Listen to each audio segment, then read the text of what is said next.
Good morning, good morning. How's everyone doing today? Today we're going to do kind of a throwback lesson where we're going to be painting a whole bunch of little mini mountain silhouettes. This is a great refresher as well as just really fun to do. If you've done it in the past, maybe you could work on some different little things. Or if you're brand new to this, this is going to teach you a bunch of different really fun skills. And for this, what I recommend doing is having some little pieces like 4 by 3 inches, 3 by 3 inches, so that you can work on a whole bunch at once.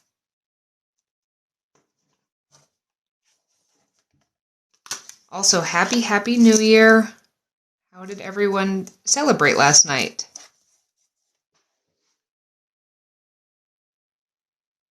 Let's see, I'm going to try to get into a separate live over here so that I can see what you guys are saying better. We're going to start by taping this down. If you've never done these before, you're going to need some little pieces of watercolor paper. You're also going to need something to tape it down to, some tape, some water, a brush, and of course some watercolor.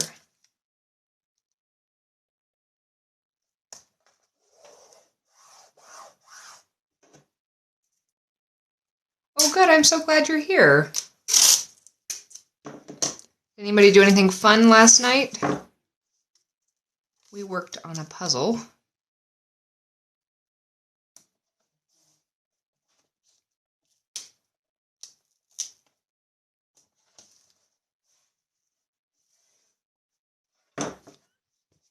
All right, you're going to have to bear with me for a few minutes here while we get things set up.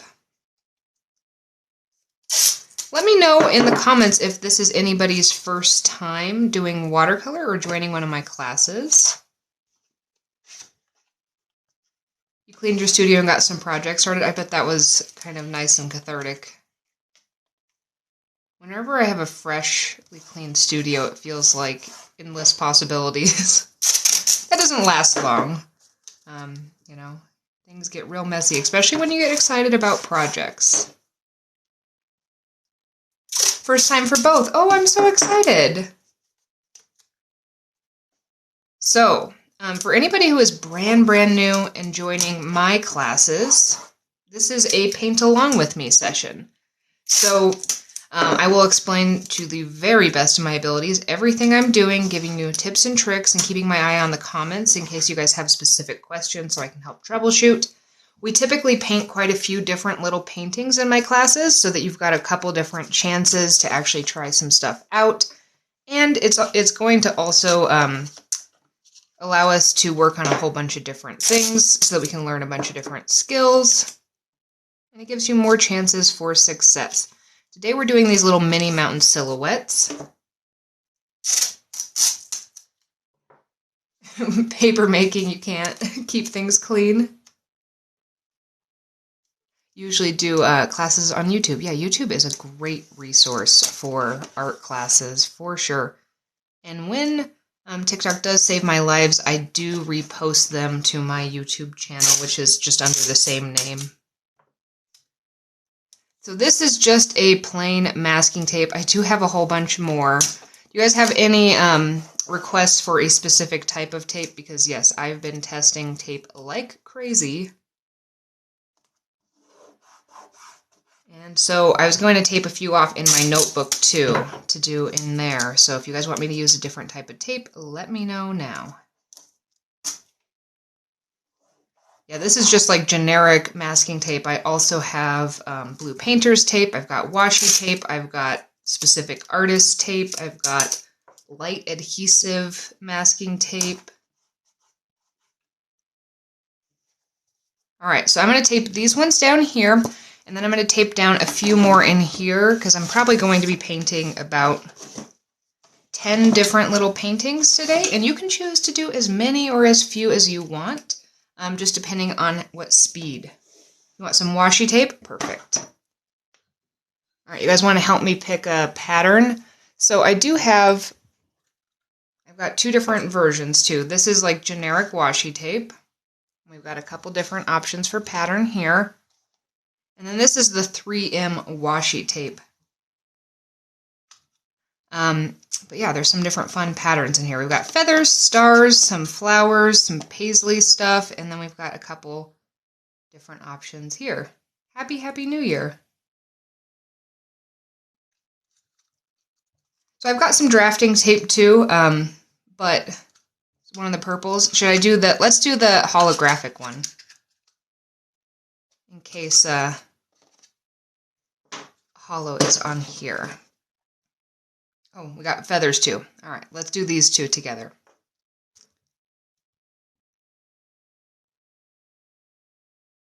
All right, so I'm going to tape off a couple pieces in here. Get my movie hair out of there.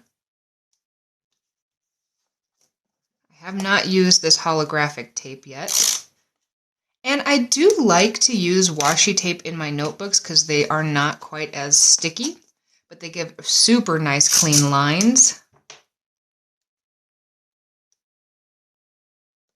And we'll see how straight I can get these today. I have a fun idea for making straight tape lines that's going to come up soon, but I'm waiting for something.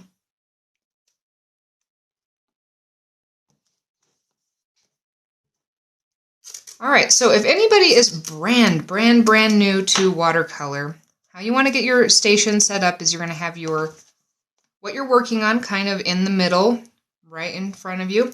And then over to the side, over on your dominant hand, you want to put all your wet supplies. So that'll be things like mixing wells, your water, your brush, your paper towels,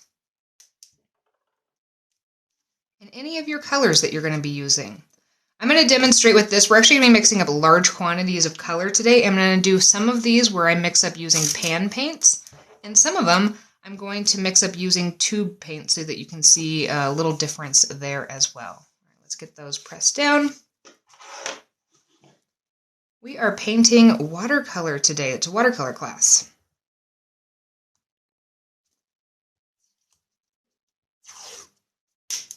And yeah, this is just a time that we do every Saturday, or well, most Saturdays at least, where we hold space for painting something or creating. You don't have to paint exactly what I'm painting. That's totally fine if you just want to use this as a kind of a creative time that you've blocked out. But I also do provide instruction in case you want something to follow along with, or if you're brand new to the practice.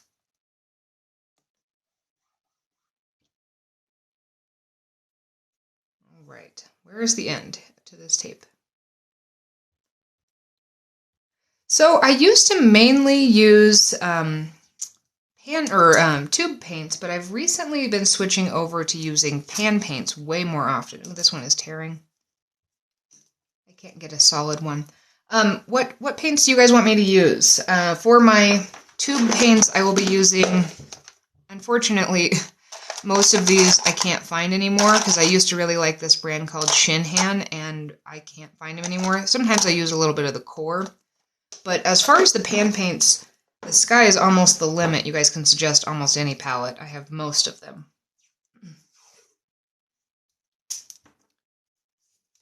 We could do one with Viviva. That might be a completely separate one though. All right. I've been trying to paint at least some of these little paintings that we do during class in my little notebook so that I can write the date and have a little record of what we've been doing. Okay. How do you stop art block? Something like this class would be perfect because it's going to help you. It doesn't have to be my class, but any sort of class is going to really help you. I'm going to start with the tube paints, and then we will switch over to the pan paints. Actually, I'll mix up two blue skies, one using pan paints and one using tube paints. For the pans, do you want me to use Culture Hustle, Koi, Winsor Newton, My Palette? I also have, what other ones do I have over here?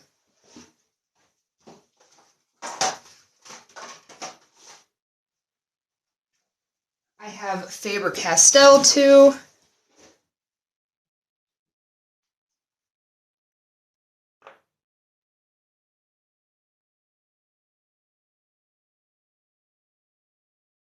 All right, I think my palette is just barely winning out. Okay. If we've got time, I might do some more with some other ones. Let's get this all into frame here. So, I'm going to be mixing up 2 blue skies, and I'm going to do them the same kind of colors just so that you guys can see in general the way you use these. If you're using pan paints, it's a good idea to take a spray bottle, and before you actually really start using them, just give them a good spray, or you can drop it in with your brush or with a little pipette. Do I grind and mold my own paint? In some cases, yes. This one I had made for me, but I do sometimes, I find it really relaxing to make paint. I actually have some of my watercolor binder right here that I was using the other day. I left it out. This should really be refrigerated, so I'm going to have to make some more. Alright, so biggest difference is these need to be re-wetted. Tube paints don't necessarily need to be re-wetted. Let's find some good blues. I like this cobalt. That's a pretty one. If you're using tube paints and you've got a little mixing well thing, one of the things you want to do is I like to just put a little bit of the color right on the side so I can kind of check the colors. Another super handy thing to have are some little strips of paper that are little tester strips. Alright, so for my blue, I'm going to modify it a little bit. I need to find an orange in here.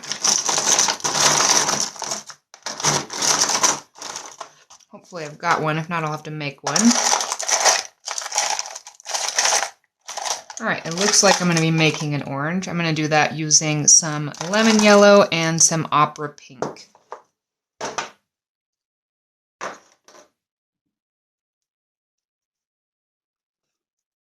I'm going to put a little bit of these on here so they're ready to go.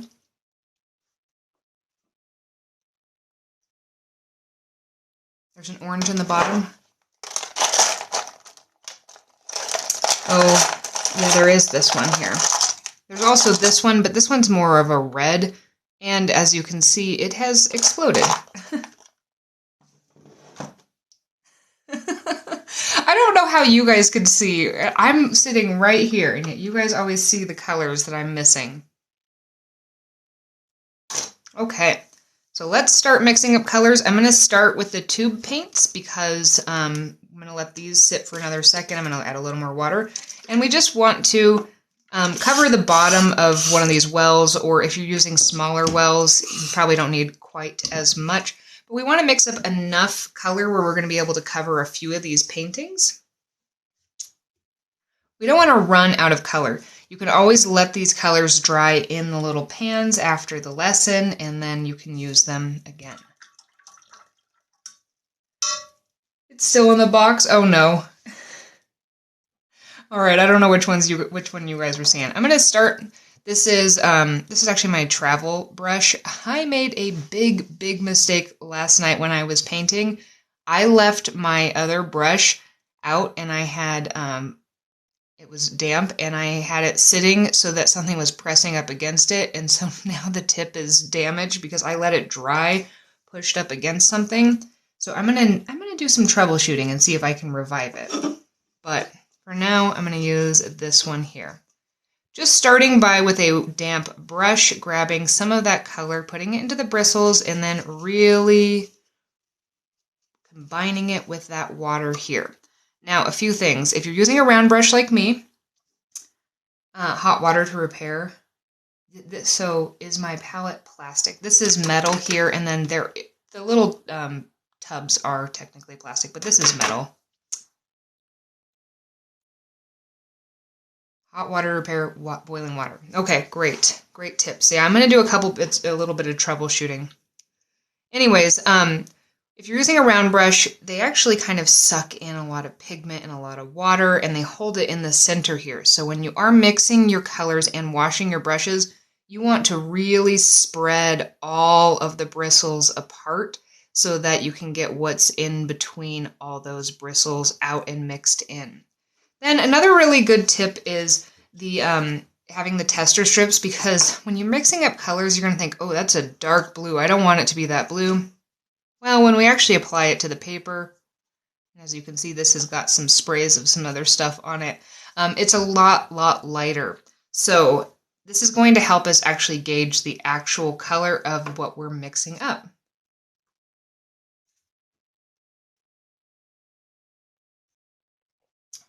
Oh, one other thing I've been thinking about, and I haven't made a video about, but just in case anybody is unaware of this, these little tins, this is my set, and then like Winsor & Newton has a set like this, and a lot of other brands do, where they come in a form like this. If you run out of a color, you can always refill it with something else, or you can actually just pop these little pans out, and you could replace it with something else. So these are removable, and then you can just slot another half pan in.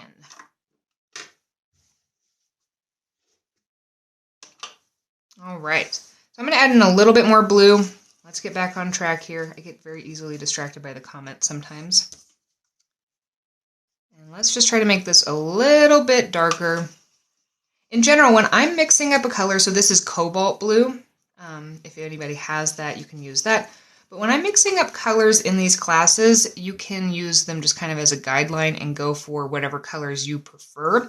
But I do recommend kind of matching the general opacity or saturation level that I'm going for, because sometimes some of the effects we actually need to match some of that together. Sometimes it is helpful.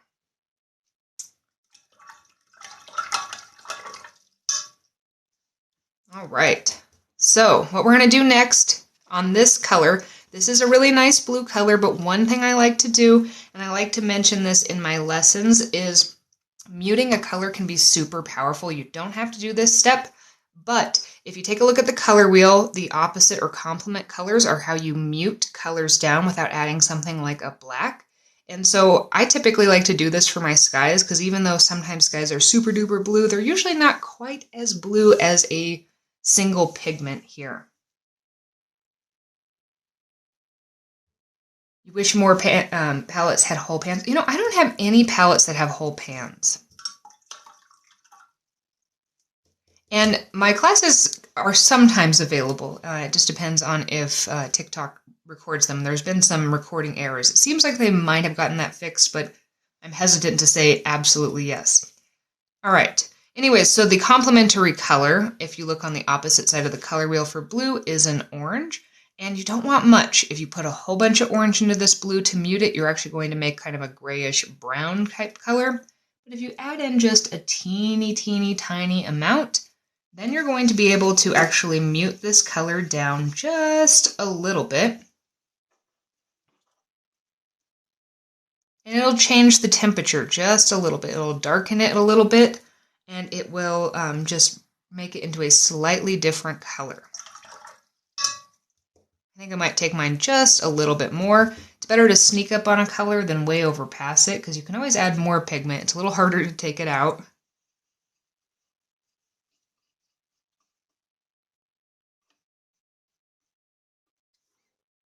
So, how much water do you use? This is going to depend on how much you actually are going to be painting. Let me show you one thing before we get going on the rest of this. So, one thing that I noticed when I used to teach classes in person, typically people don't mix up enough color, and if you run out, that's really troublesome. Now, it sometimes feels a little wasteful to mix up way too much color, but what I do is when I'm painting, like this was actually from the other night, and I've got some plans, I've got some paintings I need to finish, but you just let them dry in here, and then you just re-wet your brush, and you can reuse all these colors. It just completely reactivates these colors, and so you can actually use the same colors you've mixed up many times over. You just add a little more water to them, and then you can remix them all together again. And thank you to the people in the comments who do help out with answering questions. I really appreciate that. Okay, so we've mixed up one blue and we want to mix up a similar blue. Now I am using different colors that are in here, but I can get pretty close to that same blue using the colors that are right here. And we're going to be doing this with pan paints instead of tube paint. So the main difference, one of the benefits of tube paints can be that you can mix up more pigmented colors faster because they're more readily available. You don't have to kind of scrub into them quite as much. Now, you can typically get the same saturation level, it just takes you a little bit longer. And the one thing that I do, why I kind of have switched over to pan paints, is they are much more reliable. There seems to be less varying in quality over tube paints. This Core is a good brand if anybody's looking for it, but it's kind of pricey if you're looking for tube paints. All right, so we're going to start kind of the same way. I'm going to just about cover the bottom of one of these wells. These are little muffin tin wells. It was about 2 to 3 sprays of water, or about a pipette's worth of water. Then I'm going to start with, this is that blue raspberry color. Just going to really swirl around in there. I don't know if you guys can tell, but this is very obviously my favorite color because it's almost gone. Just swirl it around into your brush and then right into these little wells. Pre-wetting these is what's really going to help you be able to get more saturation of color.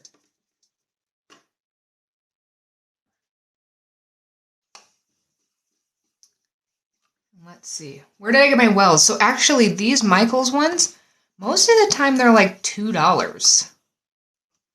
Or at least the last time I bought them. Maybe they were on sale, so it might be one of those things where you just have to wait for the week that they're on sale. But this was like $2.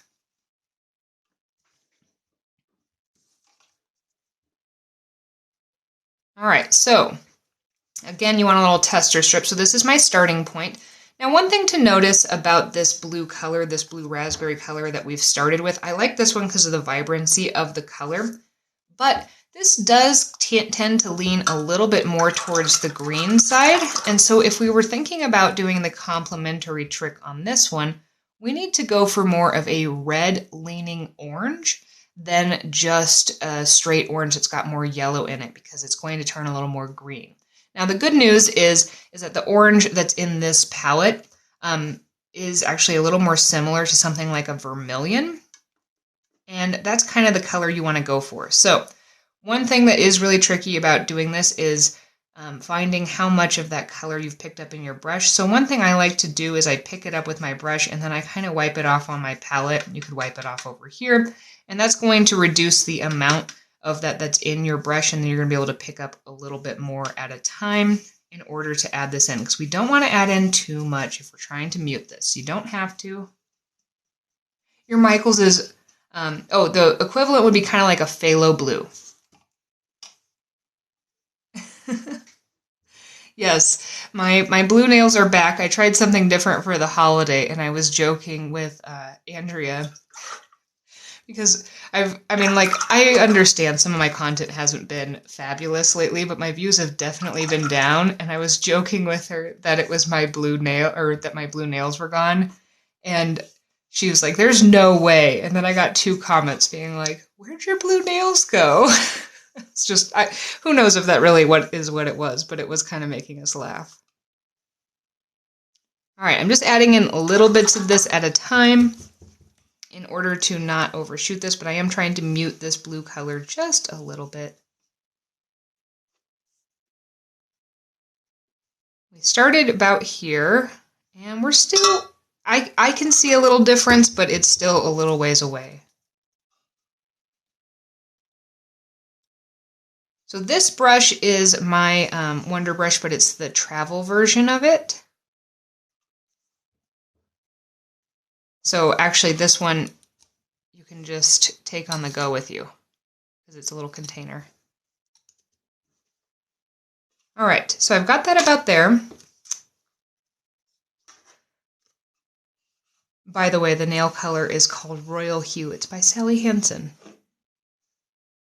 Okay, that's about the blue I want. So I've got two different blue colors. If I wanted to get closer to this blue color, I would actually just want to, let's do it. I would actually just want to add in a little bit of that candy apple because this one is a little bit of a less bright. It's more almost a warmer blue. So I'm going to take just a little of this candy apple and mix that in, and let's try to get it closer to the other one.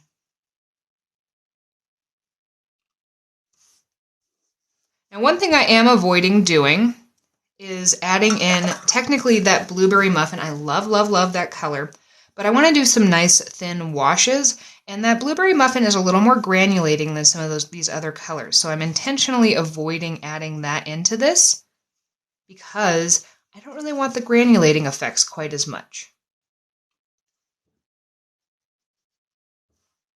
Let's add in just a little bit more of that candy apple. That's kind of like a very basic red color. So there we go. We're definitely closer. So we're going to use these two colors to paint some of our skies. All right. I've got my two blues mixed up here. I'm going to move that over to the side, and I'm going to grab my little pieces of paper that I've cut out. Now, I've just realized I haven't shown you guys what we're painting, so let me grab those samples.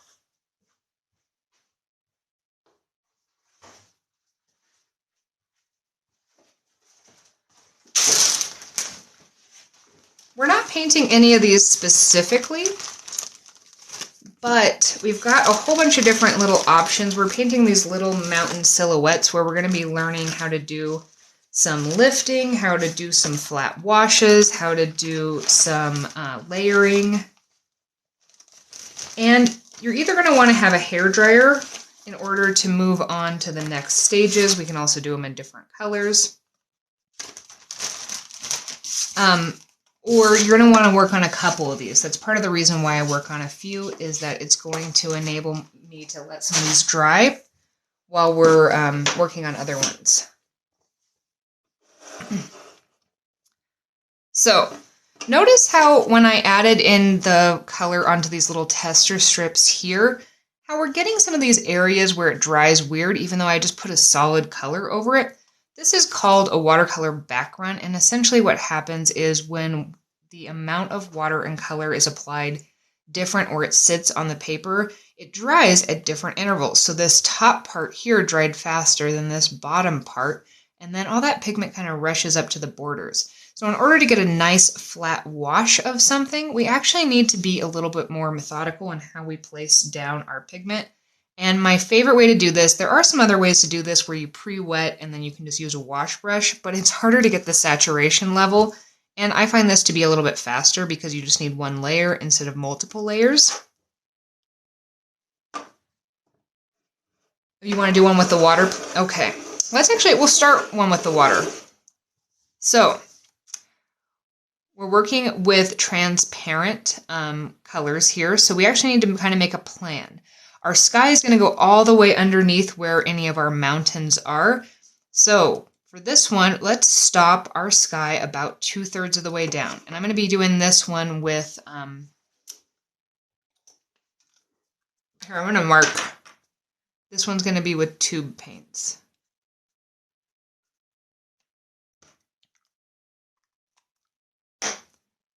So what we want to do is called a drip line flat wash. We want to hold our, whatever we're working on at an angle.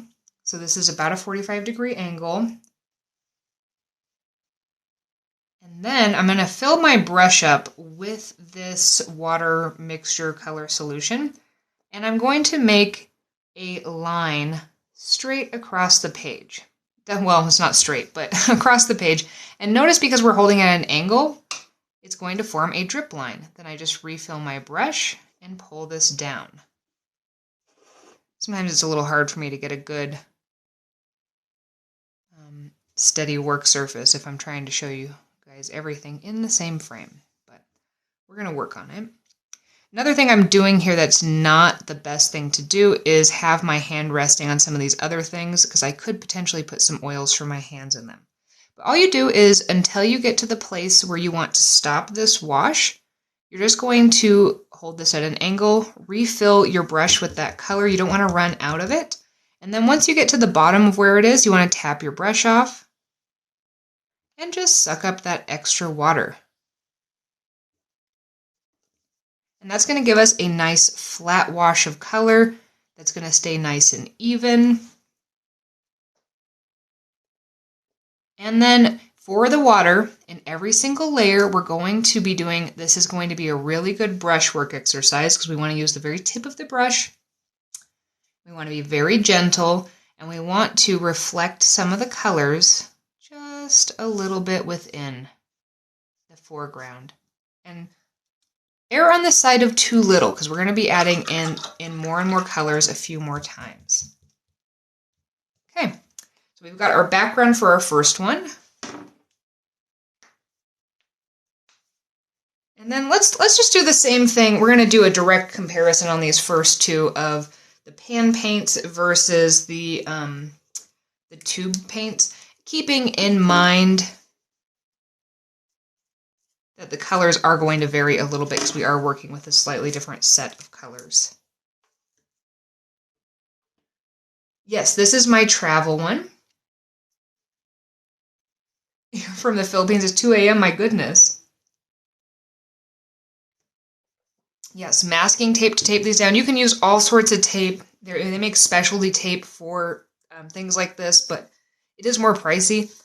I personally, if you guys don't watercolor that much, it might be worth it, but I go through like 3 or 4 of these a month, and so that, starts to add up for me. So I find that this tape works just fine for me, and so this is typically what I use. Now, I've been buying a ton of different tape for testing, which means that I'm going to have a ton of it and probably won't have to buy tape for a while. Why compare tube and pan paints? Mainly just in case anybody else is using one or the other, as well as I know that some people who follow me are in the market for searching for different types of paints, and ideally I can kind of help demonstrate so that you might know a few things before you go in to purchase stuff and waste your money. All right, so let's do the exact same thing, but these are the pan ones that I mixed up here. And there's just, with pan and tube paints, it really is just personal preference. So keep in mind, after colors have sit for a minute, you do want to remix them because sometimes the pigment settled to the bottom. We're going to do the exact same thing we did the first time. So we're going to start by filling our brush up, holding our pieces at an angle, making a line across, refilling, making another line across, refilling, and pulling this down.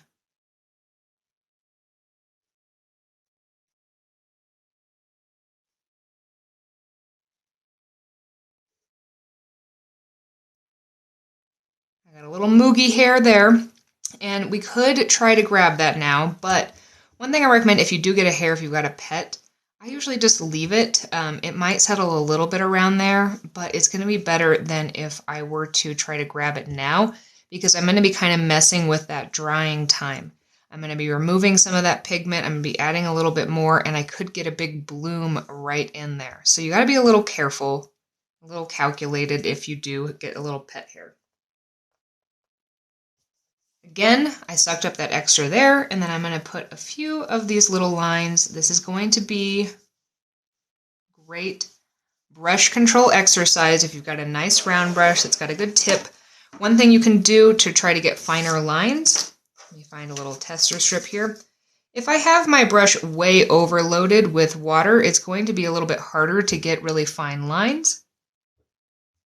If I tap my brush off a little bit so that there's less in there, but there's still some, it's going to be way easier because that water is not going to kind of fall down and open those bristles up.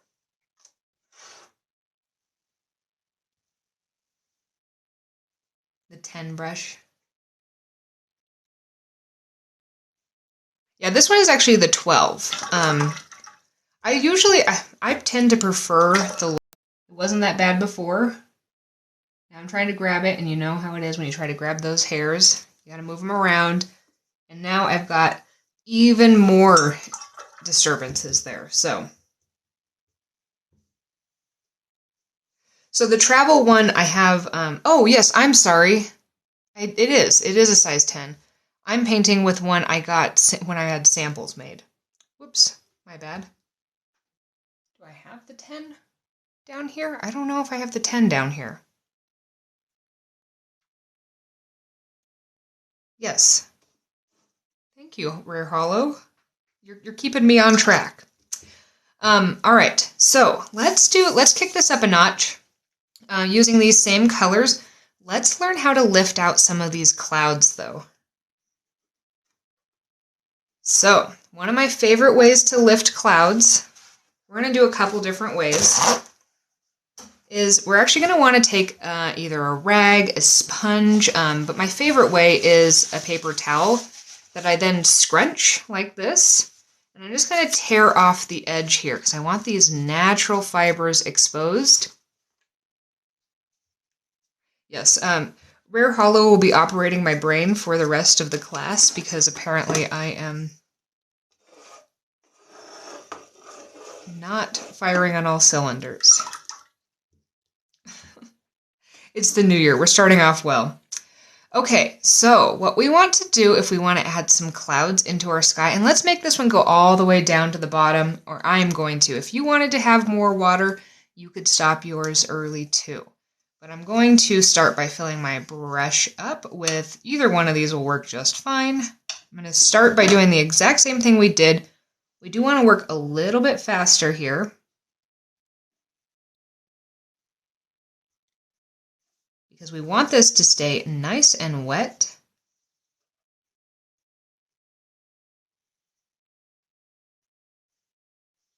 I'm going to pull this all the way down to the bottom. I'm going to quickly tap my brush off because I don't want that to start doing those back runs. Then I'm going to take the scrunched raw edge side and lift out that pigment. That's going to give me some fun, fluffy clouds. You can change the shape of this. Once it gets saturated, you can tear off just a super tiny amount. And you can add in as many fluffy clouds as you want. Then I'm going to dry my brush off again and suck up that extra water. So that's one technique for making clouds. It's my favorite way for making fluffy clouds, but let's make some clouds that are a little bit different.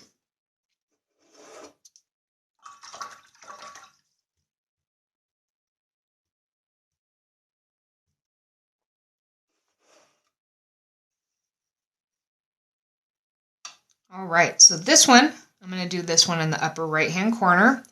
Fill this up with the blue color. Start the same way, except for I'm actually going to lift using my brush. So what I need to do is get a nice flat wash of this color on here. And these are going to be for like sweepy clouds. You still want to dry your brush or dry off this excess here by tapping your brush dry, sucking up that extra. Then you want to actually take a clean, damp brush and just lift out. Tap off and lift out. These are for those kind of high wind type clouds.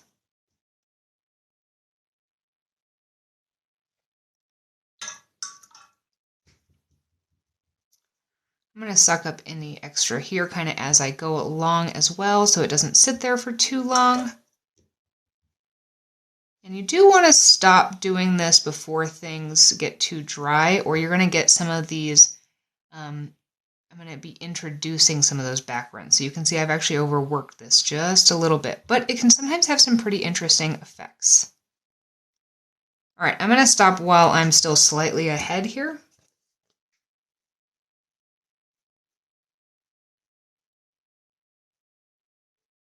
Wet on dry. Yes, most of these techniques are wet on dry. We will be playing a little bit with some wet on wet in a minute.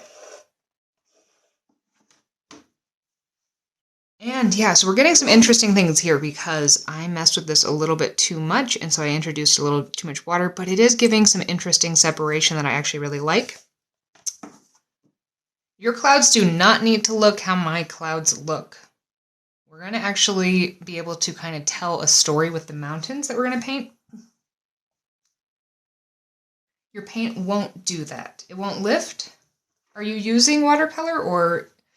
So there are some paints that are super staining, and every once in a while that won't happen, or you won't be able to lift quite as much with it.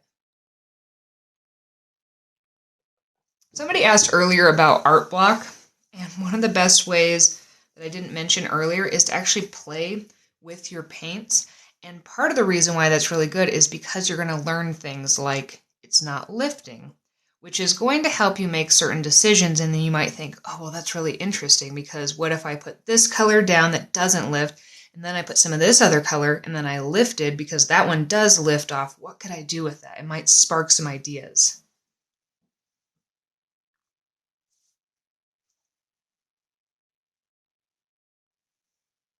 Yes, exactly. So this one is working out better than I had kind of thought it would. Sometimes when I do that, it doesn't quite have the desired effects. But yes, they absolutely can. All right. So yes, and if you are using a smoother paper, like a hot press paper, lifting you can't really do. All right, let's kick it up a notch a little bit, and let's actually do a gradient. So let's go from one of these nice blue colors to a super bright pink color.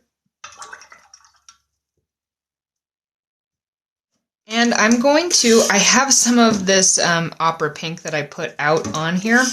So I'm going to use that. If you've got opera pink, that would be great. In my palette, that would be like either one of the two pink colors. Or if you have a Quinacridone Magenta, that would also be a beautiful color to transition to. We're going to do a gradient. So I'm mixing up some pink here.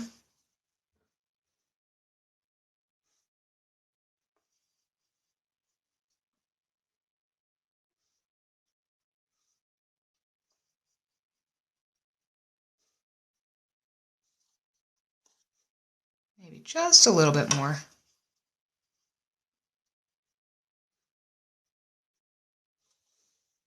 All right.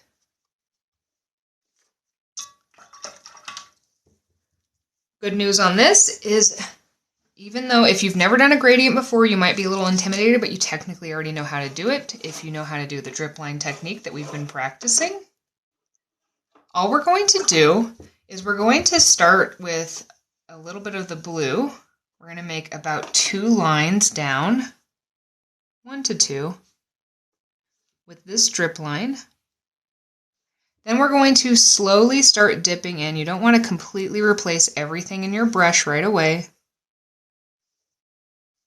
We're going to slowly dip into that pink color and just pull it down.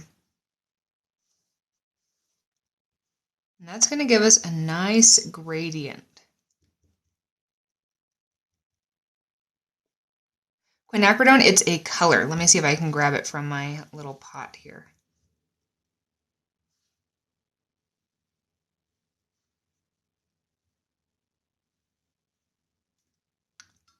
All right, and that's how you make a gradient. Let's find that Quinacridone Magenta.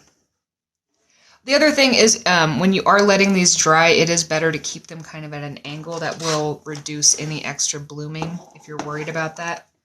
Usually I have something to rest this on. Let's see if I can find something while I search through this.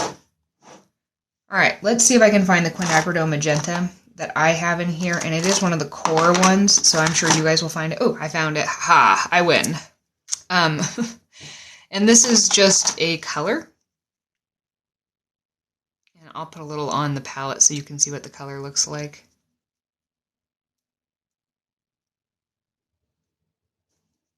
Mine's a little bit dried out, so actually I'm just going to wash my brush and I'll just tap it right into this. This might be one of my favorite colors of all time, of all watercolor, is this brand's Quinacridone Magenta. Okay, so I've got a little on my brush.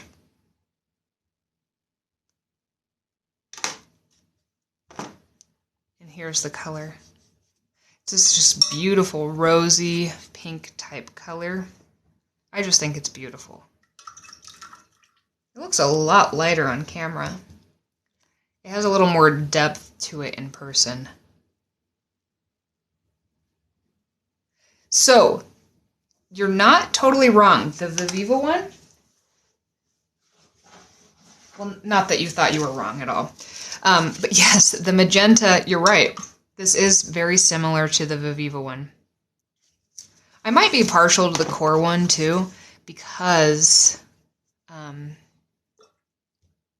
you thin this out, it gets kind of similar to this as it dries too.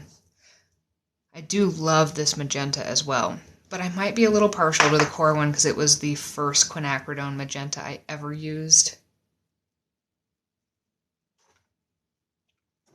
Okie dokie.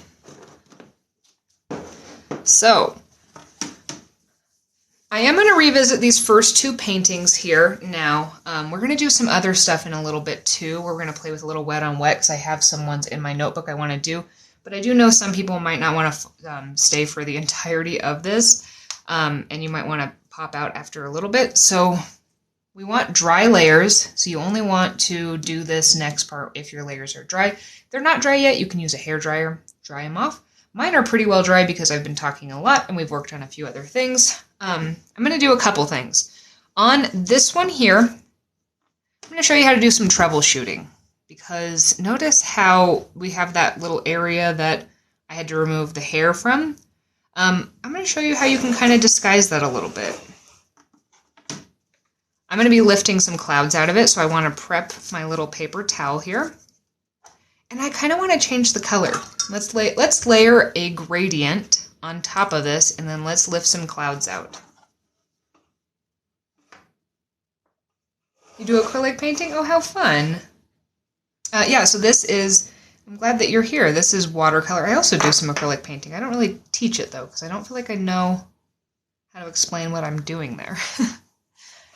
So we're going to add a gradient. Layering over, if you have mistakes, is super great. And you wait for it to dry, and then we can actually disguise a ton. So let's start by just adding in, where's my little scrap of paper there? Okay, my scrap of paper towel is there.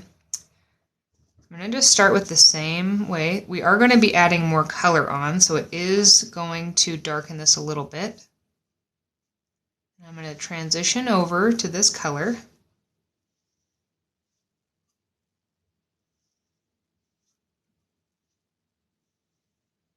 I'm going to add a little bit of a gradient. I'm going to tap my brush off so it's dry, suck up that extra. I'm going to set my brush to the side. I'm going to need what's in there in a second. And now I'm going to lift out some clouds. If they're not lifting out super duper well, while it's still nice and wet, you can take a damp brush and you can kind of lift a little bit out here. Where's my little paper towel? It's not going to be perfect, but we're going to be able to kind of improve it just a little bit.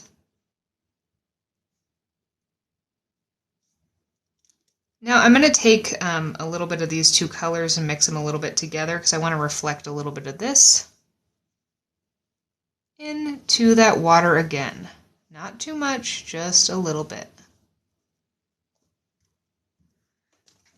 And see, I've been able to completely change how that one looks, and you can't tell that there was that hair there really. I mean, it is a little bit lighter in that one area, but maybe that's just another cloud that's in front of it. Alright, so this one needs to dry now more, but this one and this one are dry enough for me to actually start adding in the layers of the mountains. So I'm going to let you guys take a vote now. Would you rather have blue mountains or purple mountains for these couple paintings here?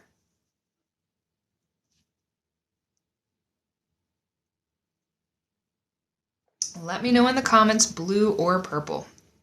Got one vote for purple.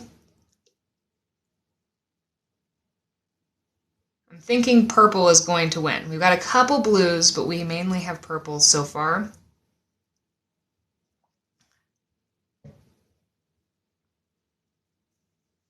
All right, we're going to do purple on this one. On the other ones, we'll do blue. So don't worry. If you're going to stick around for a while, we're also going to do some blues. All right. So what I'm actually going to do is I'm going to be using the leftovers from my tube paints because I have a ton here. Now, the other one, we had a pretty light saturation of color. And on this one, we actually really want to pack that pigmentation in. So what I'm going to do is I'm going to just cannibalize this blue color here. This is the pan paint one. And I'm just going to add in pretty much all of this blue. I know we're doing purple, but I want to use what I have on my palette for now, and then I can add in a couple more colors too. Really going to mix that in. We got a nice saturation of blue here. Then I'm going to take all of that opera color, and let's mix that in. Let's see what happens then. Gets a little bit darker. We're going to need some more. We're going to need some more backup of some reds and kind of purpley colors. You could just start with a violet, but I like to use what I have on my palette and then add a little more. Ooh, this could help us make a really beautiful purple. I love this Bordeaux color. This is kind of like a, well, I mean, yeah, it looks kind of like a Bordeaux type color. It's a really deep red that leans a little bit towards purple. This pink was called Opera Pink. But this is Bordeaux. Let's mix that in there. I'm going to need some more tester strips.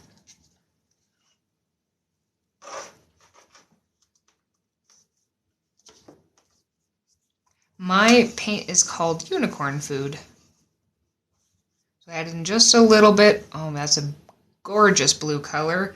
We're still going for purple, because I heard you in the comments, but man, I love that blue color. Adding in a little more of that Bordeaux, we're getting closer. We might have to do this a couple times. We want a really dark saturation of color though. If you're using pan paints to do this, before you try to get a super duper dark saturation of color, I recommend re-wetting your paints and letting them sit for about 30 seconds to a minute, which is going to allow them to kind of release more paint when you actually do try to get into there.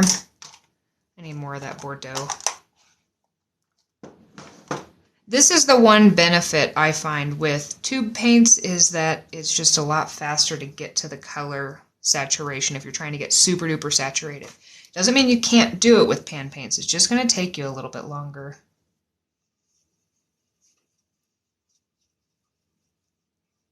I can already tell it's still not quite enough to make it into the purple side. We're getting real close though.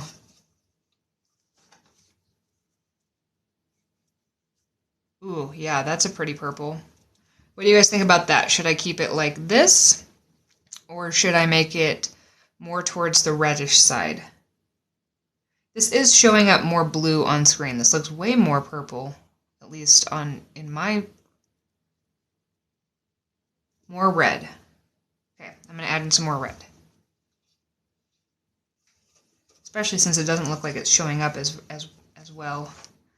In person, it looks really purple, but a little more red. Okay. Let's add some more in. The name of the game for this is going to be having a decent amount mixed up. So this more than coats the bottom of this well, and this well is about 2 or 3 inches across, and you want it to be super duper saturated. Yeah, I mean, in person it does, but, you know, I'm doing this for you guys. You guys wanted to see purple, so we should show you purple. If you can't see it, then it still looks quite blue. My goodness. Okay, I'm double checking on the screen what it looks like, and it's starting to look a little more purple. At least a little bit more. Let's see what happens if I thin this out so that maybe it will show it better. Okay. I really like this purple color, so I'm going to, and I think it's showing up for you guys that it's purple. All right. So the next thing we're going to do, because when we paint these little mountains, let me grab another one of these samples just so you can see. This is a different one. But when we paint these little mountains, we're actually going to be painting the ones that are in the background first, and they're going to be our lightest one. But all of these are going to be based on the same color. We're going to paint in layers and get darker as we come closer to the foreground. We're using a phenomena that's called atmospheric perspective, which things that are further away are a little bit lighter, a little bit fuzzier, and then they get more solid and darker as they get closer to you. And that's what's going to kind of force this perspective, where we actually feel like there's some depth to this very simple little painting. But what we want to do is we mix up our darkest color first, and then in a well next to it, I'm going to put a couple sprays of water there. Then I'm going to dry my brush off because I don't want to introduce any more water into this. I want this to stay super dark. But I'm just going to grab a brushful and mix it into that water. I want to make a less saturated version. Let's test that color, and that will work pretty well. As my first layer of mountains, you want a nice light color here. So just to recap, we have a super saturated color here. We've got a lightened or less saturated, desaturated version of it here. Now, just for a quick little tip on mountains, your mountains are going to look different than mine, and that's totally fine. But in general, your brain is going to want to probably do something like this at first, where you make really regular shapes that repeat and they're all kind of the same height. And mountains usually have a little more variation than that. So what we want to do is we want to hold our brush looser. Let there be some variation, kind of to let the brush do a little bit what it wants to do, up and down, so it's a little less smooth. And that's going to give you a little more natural look to the mountain tops. So the paintbrushes I use are my own, and I call them the Wonder Brush because you really just need a single brush to paint watercolor with. You can use a ton of different ones, and some of them are really fun for a lot of different effects, but I find myself 95% of the time reaching for basically this brush, a size 12 round brush, one of the ones that I had made. So I want it to have a nice tip. All right. So we're going to be using our desaturated color here. I'm going to load my brush up with that desaturated color. And I'm just going to set some targets. Depending on what's happening in your background, we can use mountains to hide or highlight things. So if there's a big weird area that you don't want to see, you want to put a mountain on it. If there's an area that you really want to focus on, like if we were over here, we want to put our mountains in a way that's going to highlight and kind of complement some of the interesting things. And what I want to do now is I'm just going to place this one. There's not really anything spectacular happening in this one, so I can do kind of whatever I want. So let's just put in maybe like some Twin Peaks here. Pull this down to the bottom of that sky. If it doesn't line up absolutely perfect, it's okay. As usual, we want to suck up the rest of that water, and then we want to reflect a little bit of that color through it. You want to get a little lighter the further out you go, because it's a little bit further than where this is. Sucking up any of the extra water. And then we want to let that dry before we add in a second layer. You love your round travel brush and you don't travel. The art is kind of fun. I don't know what it is. They feel somehow like fancier, even though it's just because there's metal. I don't know. Metal's fun. All right, I'm going to do the same thing on this one with this same color. But this one I'm going to be trying to highlight rather than hide. So what I typically like to do is I kind of map out the shape that my clouds, the bottom of them, are making, and that's where I'm going to put my first layer of mountains. It's going to kind of trace the line of those. So here I'm going to come up, down, Up again. And as you move across, you want to keep that bottom line wet, so you might want to just take a second to every once in a while stop and keep that wet so that you're not going to end up with a line. It's going to go all the way there.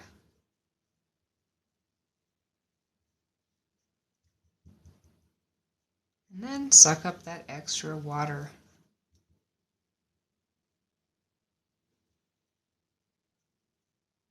I'm getting a little uneven drying right here. I'm going to let it just be, and I might be able to hide or mask some of that with my next layer. If you're new here, you do arts and crafts. Oh, how fun.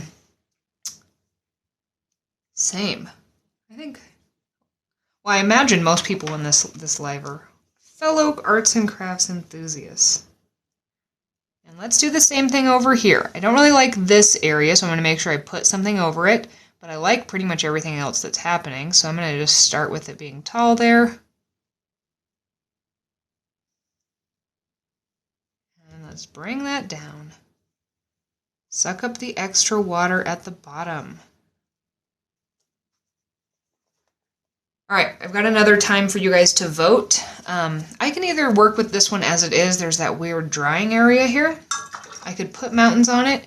Or if you want to, I can show you how to kind of hide it with a second layer. Let me know in the comments now if you want me to improve this or move forward on this, on the gradient one.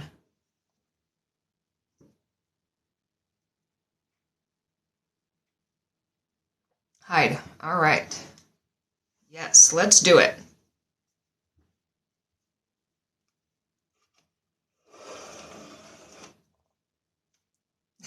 All right, it's a resounding hide. I'm happy to do it. Just didn't know if you guys were going to be getting impatient with me. So, what you want to do here, you can imagine a couple things here because some common things I see people struggle with in these layering things. I'm not exactly sure what happened here. I kind of feel like it was when I set it down for a second and then lifted it back up, some of it ran, but I don't know that for sure. You might have something exactly like this happening, or maybe you just have a harsh transition. You were thinking, oh, I really want that to be more smooth. I was hoping it would look a little bit more like a true gradient. And there are some ways to fix this. The main thing that we want to do is we want to either start our color that we're transitioning to before or after. So if you were thinking like, I'm kind of feeling like on this one, that in order to hide this, I'm going to need the darkness from my blue color, which is going to bring my gradient down a little bit more than I would typically like, but it's going to help it. So I'm technically going to bring my blue color at least one more stroke down from below this. If you have a fairly, you don't have a dark spot like that, because this dark spot is kind of a new thing. It doesn't typically happen to me. And usually it would just be like a harsh transition. You would want to start your pink at least one stroke above. We're basically just going to be blending the two layers of the gradient in order to create kind of a smoother transition. All right, so I'm going to use this blue color. I got to wash my brush off because I don't remember what color is in it. Remix this just in case anything has settled. Load my brush up. Keep this at an angle. And this is about where I started transitioning last time. So I want to actually bring it down one more before I start to transition this. You can be a little more bold on a second layer with how much you add in of the second color, because it's going to be masked a little bit with what's behind it. And let's just bring that down to the bottom and suck up that extra water here. So if you are brand new and this is the first time that you're doing this, these are really fun to do. You're going to have a ton of fun with a bunch of different little mountain silhouettes. There's a bunch of possibilities. If you have done this before, I'm going to issue you a challenge if you want to do some more of these little paintings. we're going to be on here for a little bit doing more, but in the future, if you're going to do this on your own, sometimes what I like to do is pick like 3 colors, and I only paint with those 3 colors, and I'll tape a whole bunch of these down, and then I challenge myself to figure out how many different types of silhouettes I can make. What can I change that is going to change the look and the layout of it while keeping all those colors basically the same so that you can see all the different variations you have. Okay, I'm going to add in my first layer. This one's dry enough now too, so I'm going to add in my first layer of my mountains there as well.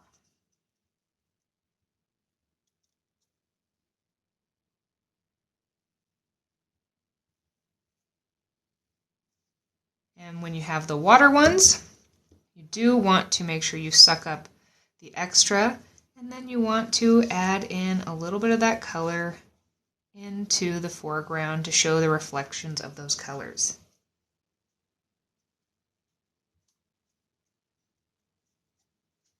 The Ornament Live did not save.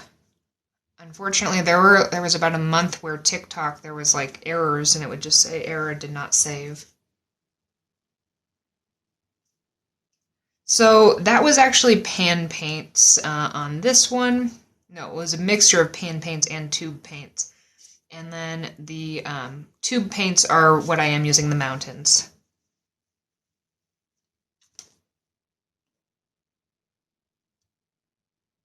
Yeah, sorry, I try to upload any of the ones that it does save.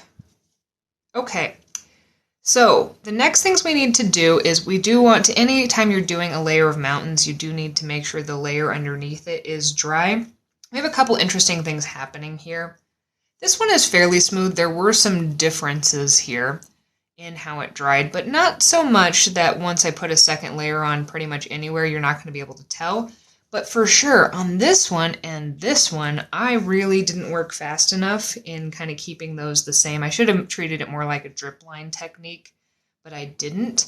And so I'm getting some weird drying areas. So we are going to need to make sure, well, I mean, I don't know, you can keep them how they are. Sometimes the variation can be a little interesting, but I am going to be designing my second layers in order to disguise those best so that we can't really see it quite as much.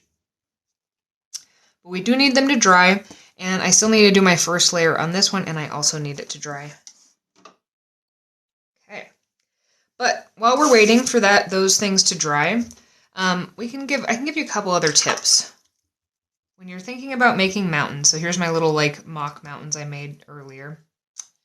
And let's just, I'm going to do this with the blue color actually, just to have a little variation. One thing your brain really likes doing is following patterns. So even if you don't mean to, you might find when you add in a second layer of mountains that it just repeats the same thing you did the time before, and then you might look and think, oh, that looks really regular. I didn't intend for that to happen. Your brain is like, oh, that's a nice pattern, I'll just follow it.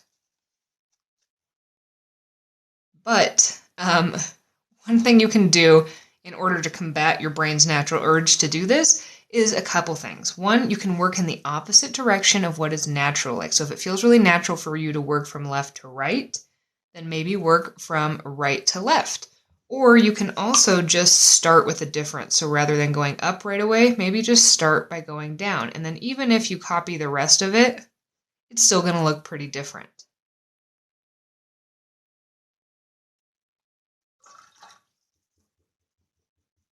All right. Another little thing to keep in mind, you have 2 options here. Now, typically when there are different layers of mountains, one layer can eclipse the layer previous to it, but we run into a few things. With watercolor being transparent, if I try to place this layer on top of this, oops, there's a Moogie here. Okay. We're going to see the layer underneath it through. And that's going to cause a little bit of, your brain's going to be like, wait, what? What's going on there?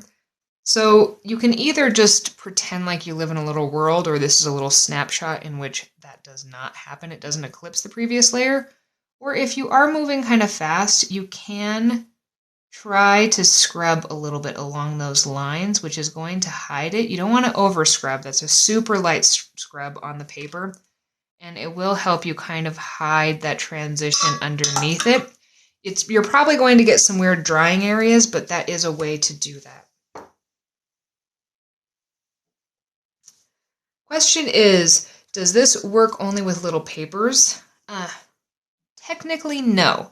But the reason why I do encourage you to start smaller is some of these techniques, I mean, you can even see with these, I have a ton of practice doing this, and I still sometimes mess up and get weird drying areas. And that can really, really, really happen with that drip line technique, because if you're trying to go across a huge page, it's going to want to dry over here while it's still really wet over here, and it is a little bit harder to do. But once you get the hang of it on these little pieces, you're going to have a better chance at succeeding on larger pieces. So I do recommend starting small and kind of working up towards some of the bigger pieces, because I'd rather that you feel like I can do it now, instead of trying it on a big, huge piece, failing, and then being like, I'm never going to do it again. So, yes, it does work for larger sizes, but if you have never done any of these techniques before, you're going to have a better chance of succeeding with smaller pieces. I mean, if on your first try you did it on a big one, then great for you. I just know that was one thing I struggled with. And when I started reducing the paper sizes in my classes, I saw more successful attempts. All right. I think I've talked long enough in order to do it on this one. And as we can see on this one here, we did get a smoother transition. It's still a little bit wonky, but it is better than it was before. You know, some days, it's funny, I teach, with TikTok classes, I taught almost like 40 or 50 classes, and then my main thing I actually do for my business is I teach classes, and I think I taught like 250 classes. And there are just some days where everything works perfect, like even when I'm like, okay, I'm going to mess up on this one so they can see, and then I don't mess up when I intend to, and then there are other days where things just don't quite work how I anticipate them to. And today I'm having some issues, for sure. It's going to be an issue type day. Now this one might have been a little bit too wet in order to do this, which is what could be causing part of this. There's a lot of factors in which can cause some of these things here, but that's okay. We're going to work through it. So we want to add in second layers. My paper should be dry enough on this one, this one, this one, and this one. Not this one. Actually, this one, and this one. Maybe wait a little bit on this one and this one. In order to add in our second layer, what we want to do is we want to darken this first layer. So having a little tester strip so that you can keep track of the colors. As you can see, I cut up my old pieces that were kind of experimental. But let's keep track. So this is the color we are currently at. Then I'm going to just take 1 to 2 brushfuls, remembering to mix this up. And I just want to darken this color a little bit, so let's just double check it. That was quite a bit, so I might actually add in just a little bit of water.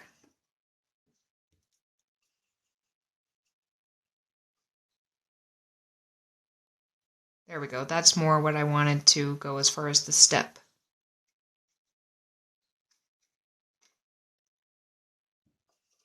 And then we add in our second layer of mountains.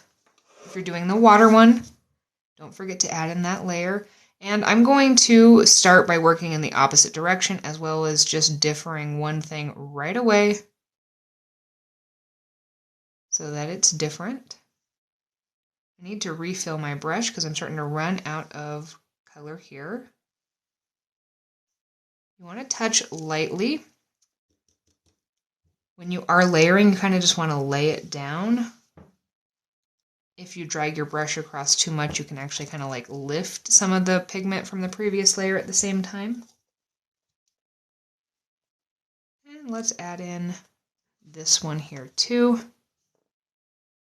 And this is one where I want to try to improve some of these areas, or try to hide some of these things. So my mountains on this second layer are going to be largely dictated by those weird drying areas.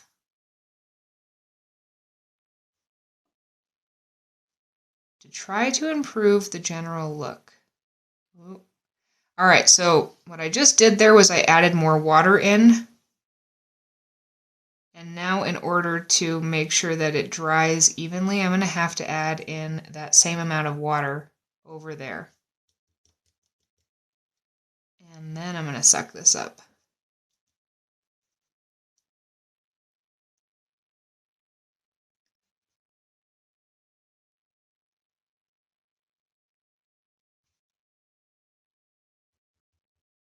All right, so I got my second layer on this one and this one. I'm going to add it onto this one too.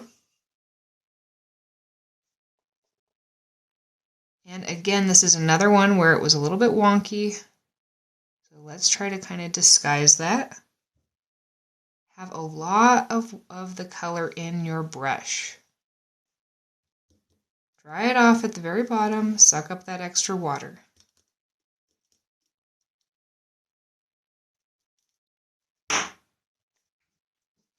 And technically this one and this one I think are a little bit too wet. I gotta do a time check. What time is it? Oh goodness.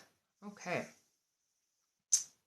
How am I soaking the dry brush? Okay, so yeah, off camera I have just a paper towel over here that I just tap. So if I've got a bunch of that in there, I just kind of tap it off. Just to soak it up. I also, typically what I've found is if I put like a rag underneath my paper towel, this rag is not as absorbent as the paper towel, but I typically put this under here and it seems like it makes it so I can use this longer. It doesn't get so sopping wet, and I can actually use the paper towel for a lot longer.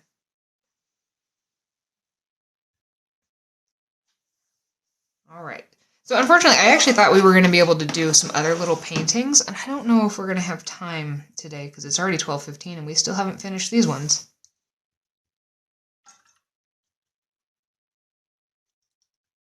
So let's take a little vote here.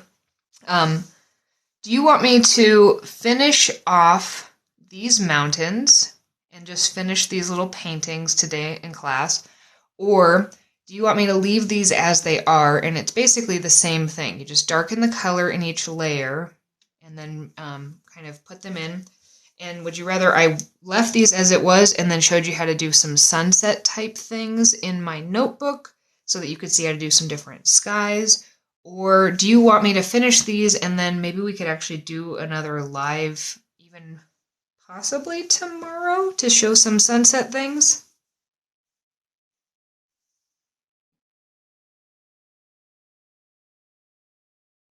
All right, I'm seeing a bunch of requests for the sunsets. Okay, so for the sunset ones, I'm going to show you how to do probably 2 for the sunset skies. And I'm going to use the Viva on one and something else on the other one. I won't be doing any of the mountains on it today. Oh, we've got some finish, please. There were a lot of requests for sunsets too.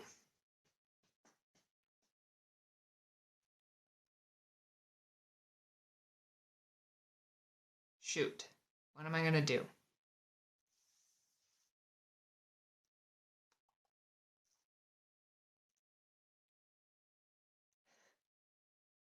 Should we just finish these ones and then add another live tomorrow where we can focus on sunsets?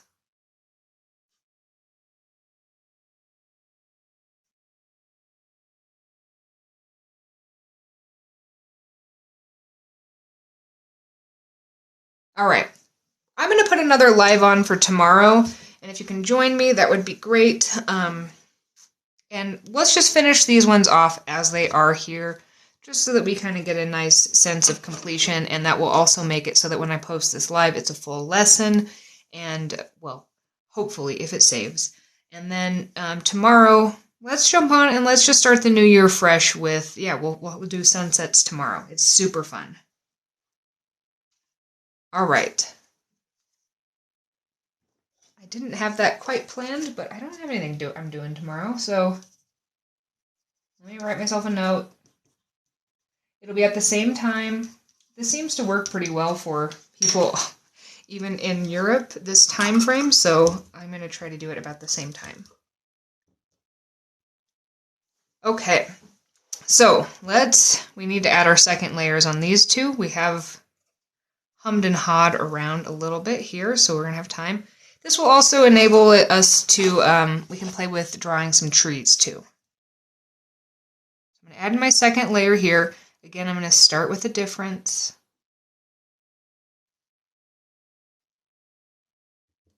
Dry my brush, suck up that extra water, and then reflect some of that color into there. I usually start, it's 11 a.m. Mountain Time, which is 1 Eastern and 10 Pacific. And then the other time zones I don't know.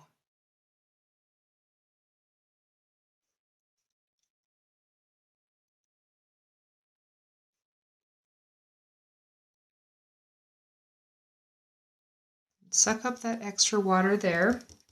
Yes, YouTube is where I post the lives. And I'm trying to just switch everything over to Rebel Unicorn Crafts is my name pretty much everywhere. So the water, yes, the water is going to stay primarily white. We're going to be adding in the color a little bit at a time, but the idea is to take advantage of the highlights. If you are still here during class and you're like, kind of like mine, but I'm a little skeptical, we're going to finish them off. I'm just going to tell you right now, when you take that tape off, you're going to get like 10 extra credit points. It just like really brings it all together. Okay, so let's start this again. We're going to add in our third layer of mountains to this one, and this one, and this one. We got to wait on these two. I'm going to add in just a little more water here because I'm starting to get low on this color in general. Then I'm going to add in some more of this pigment, and let's just make sure it's just a little bit darker, and that should do it. I personally, tell them about the Zoom lesson series. Are you talking about, I do have a teachable class too where I go through a ton of different stuff. It's on my website. Well, it's technically on another website, but there's a link to it from my website. We learn how to paint these. We do abstract things. We learn about some of the mechanics of watercolor. And then we also paint some really fun fruit. So we like learn how to do all the rules and then we try to break them at the very end.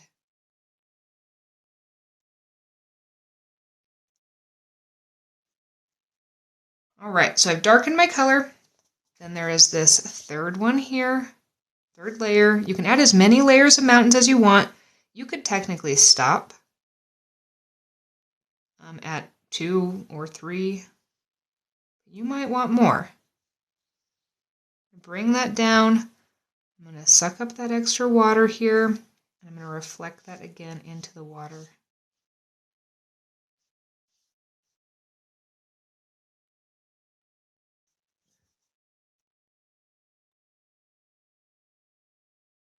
So yeah, there's a bunch of different ways to learn with me.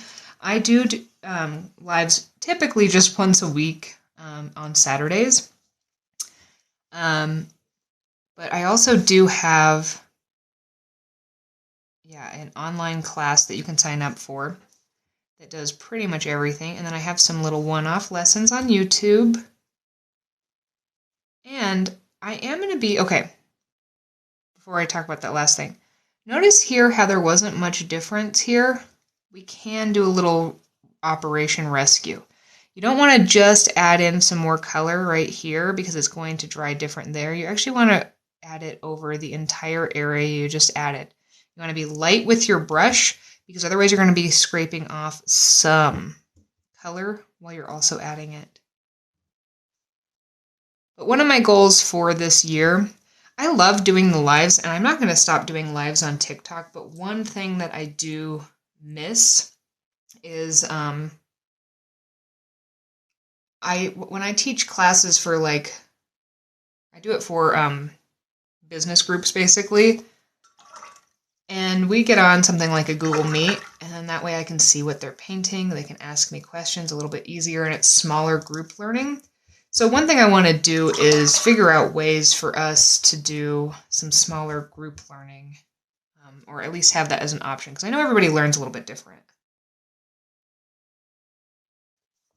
All right, I'm here to add our third layer in on this one.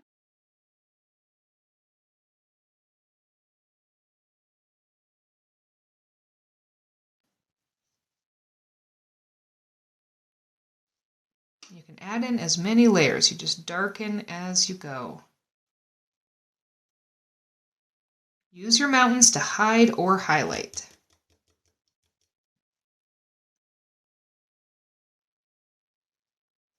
Suck up some extra, and I've already got some of those weird drying areas on this one. I think on this one, I'm actually not waiting for this to dry enough. If I were painting this on my own, I would be using the hairdryer a lot in order to aid in drying and making sure this is dry. Because if the layer isn't completely dry, then you're going to have some trouble with it. But I don't do that on live because it's loud. I don't want to do that to you guys.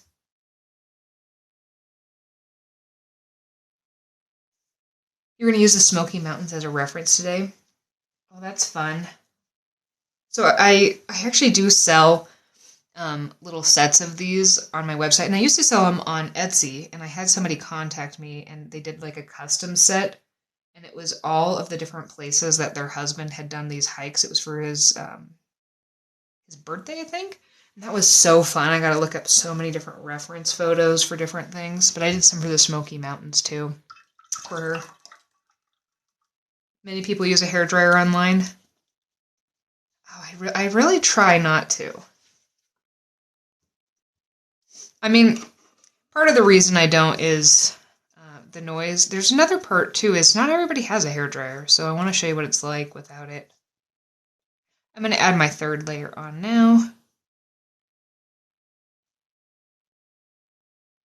I don't know why. Yeah, when I'm doing like my classes for groups, I have the ability to mute my microphone and things like that a little bit easier, but I don't actually do quite as an intensive setup for my TikTok live classes because I want it to be kind of fun and relaxed.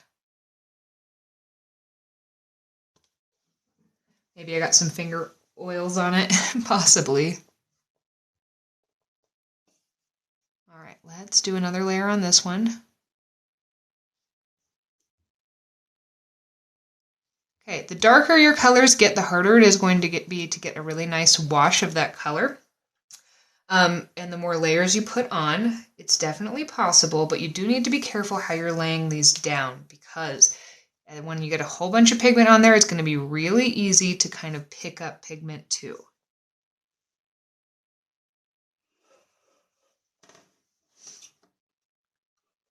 Use the hairdryer. I mean, I use the hairdryer all the time. Okay, so I'm going to add in another layer on a couple of these. And then what I'm going to do is, so yeah, I got a weird drying area there. I'm going to add another layer on this one for sure. This one I could go either way. This one I think needs another one. And this one is not perfect, but I'm going to actually let this one dry, and then we're going to just draw some trees on it so that you can see how to kind of improve it with maybe some pen details too. So let's darken this color one more time.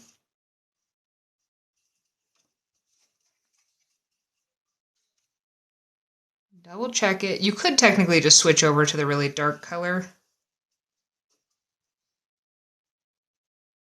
I'm going to reserve some of that though.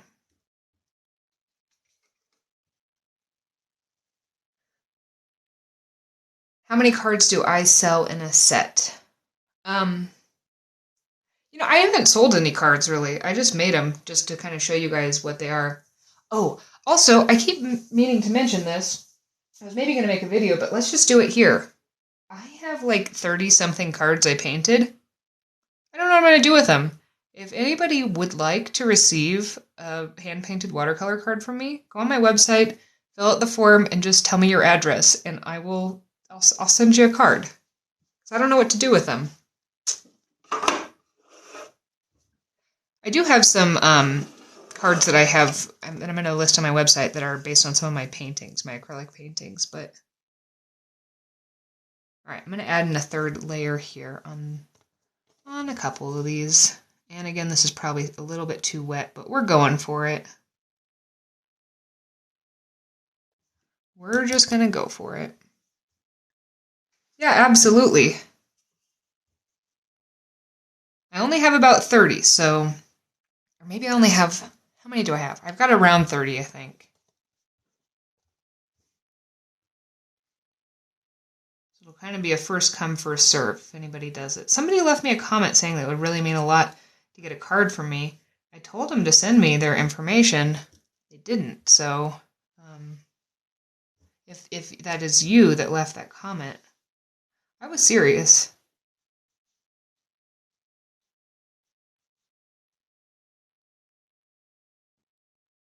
Just reflecting a little more of that water into there, where the reflection's in.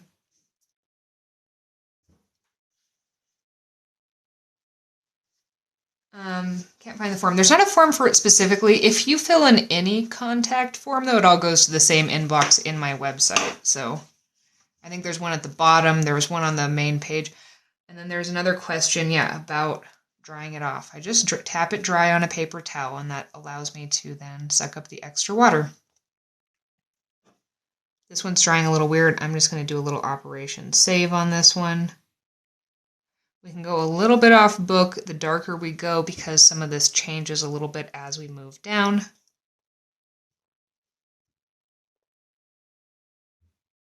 Yes, of course. Happy to help. And thank you again for anybody helping with comments in there. Okay, you guys can vote. You guys want me to add a third layer here or a fourth layer here, or should we keep this one as it is? I'm on the fence. Tuber pan paints. My recommendation is to buy some pan paints. They don't have to be mine. I am partial to mine, but they do not have to be mine. The reason why I recommend pan paints is I have seen less variation in quality. So I've only had a couple sets of pan paints that have really disappointed me, whereas I've tested quite a few tube paints that have been just straight up bad.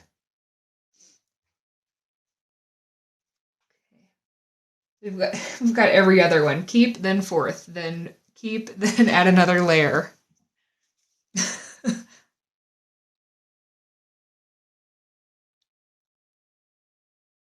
All right, we got a in-between one. Well, I'll let you guys keep. So we're leaning towards keep, unless we get a whole bunch of... All right, we're going to keep it as it is. Next thing I'm going to do, because I'm actually going to call these all quote-unquote done for now, but I'm going to grab a pen, any sort of a pen. You could use a Sharpie, you could use a normal black pen. I'm going to grab a felt tip pen. This is my favorite felt tip pen to use. It's just a Papermate medium felt tip pen. I like them because they're cheap, but they have really dark black pigment in them. The only downfall is this is not a waterproof pen, so this needs to be a last step thing on dry paper. Hello, hello.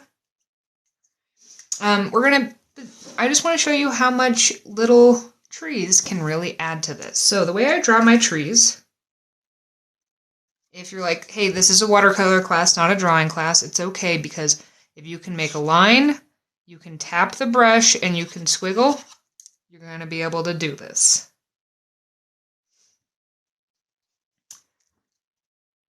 Yes, this is a Papermate Flare medium.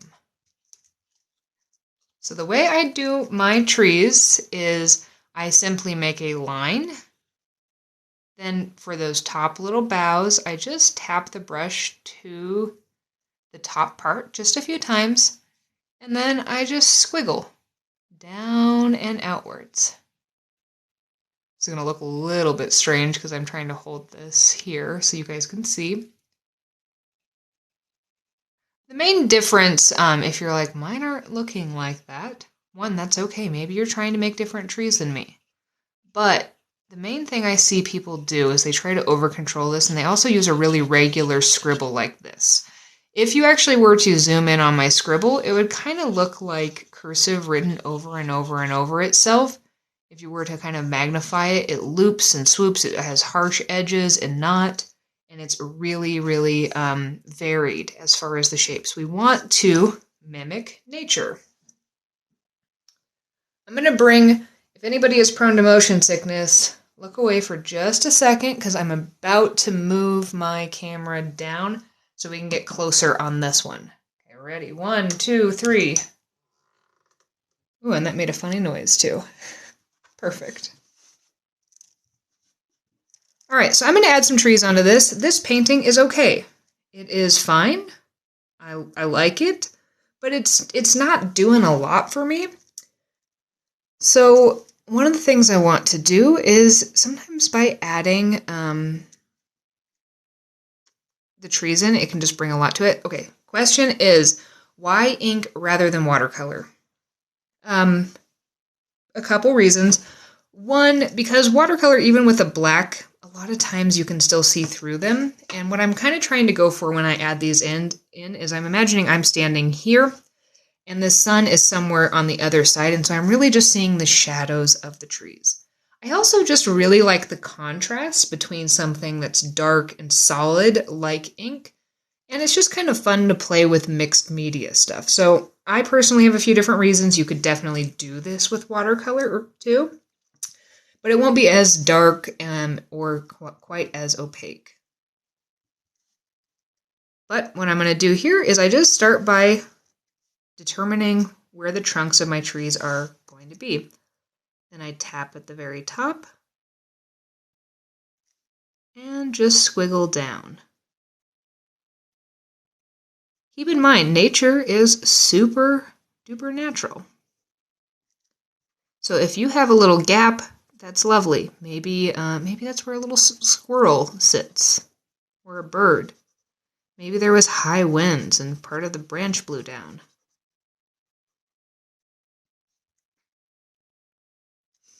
And if you need a little rule, I mean, even with just that one tree here, you can really see, I feel like it completely changed it. I'm going to add in a couple more. I'm going to add in probably 3 total trees. You can add in as many as you want.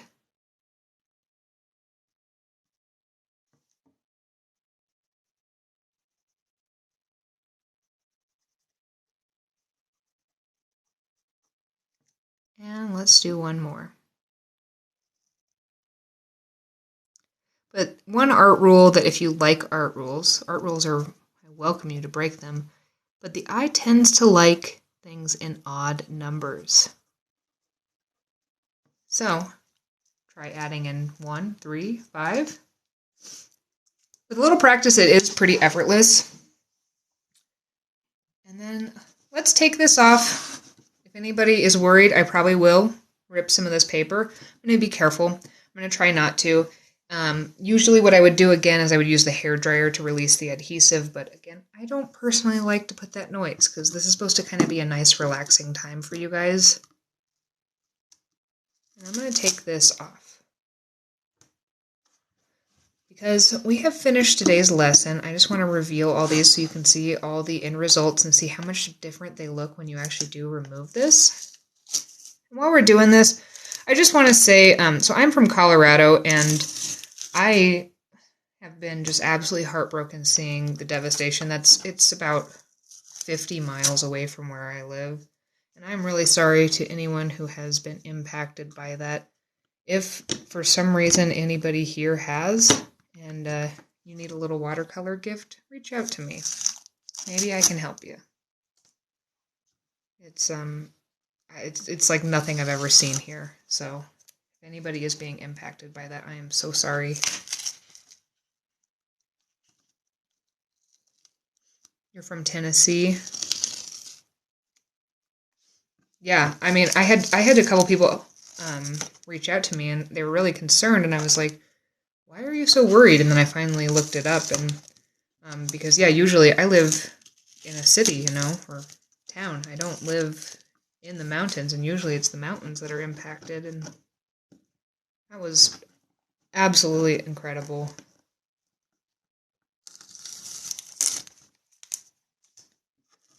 But yeah, if you need some extra words of encouragement, or you need a little watercolor gift and you're impacted by that, please let me know. Best way to reach me is through Instagram or through my website. And also, as always, if you finished your paintings today and you want to share with me, it seriously makes my whole day when people send me pictures in the best way. Yeah, the paintings are little itty bitty ones. This is the biggest one. I think this one's a 4x5 or 3x5.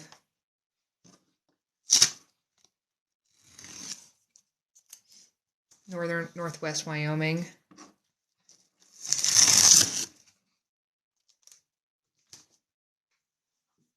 All right, let's look at what we made today. I'm going to, again, for anybody who has motion sickness, look away for just a second. I'm going to bring this up just a little bit more, just so we can see them all together. So yeah, we used the same colors. We really only used about 4 colors in this, and you can get so much variation in how these look. And then I always like to sign just right in the little kind of corner.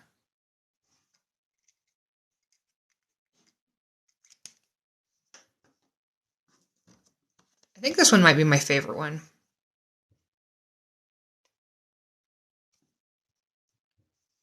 How did everybody else's turn out? Did you do better than you thought you would?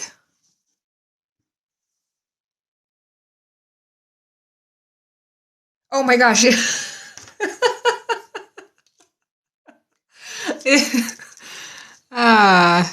Again, thank you, Rare Hollow.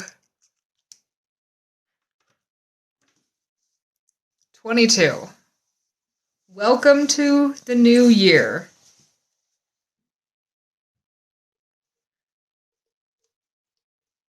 All right, so again, I really want to say your best gradation you've done yet. Nice. Oh, I'm so excited that you're going to do it. Not so well. So one thing I also encourage people to do is, it's tempting sometimes when you're like, did a terrible job, to throw all these out. You don't need to keep all of them, but maybe keep one and just write the date that you did it. And then it's kind of fun to go back and reflect and see how much you've improved over the months. I really, really appreciate everybody spending the time with me today.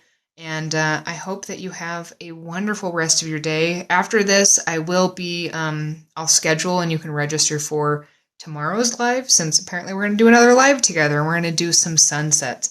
And that's a great one. If you've got those the Viva sheets, I'll definitely be using those. It's good for wet on wet. We're going to get a little bit just kind of go off book and break a bunch of rules. So thank you everyone for joining, and I hope that you have a great day, and happy New Year, and I will see you guys soon.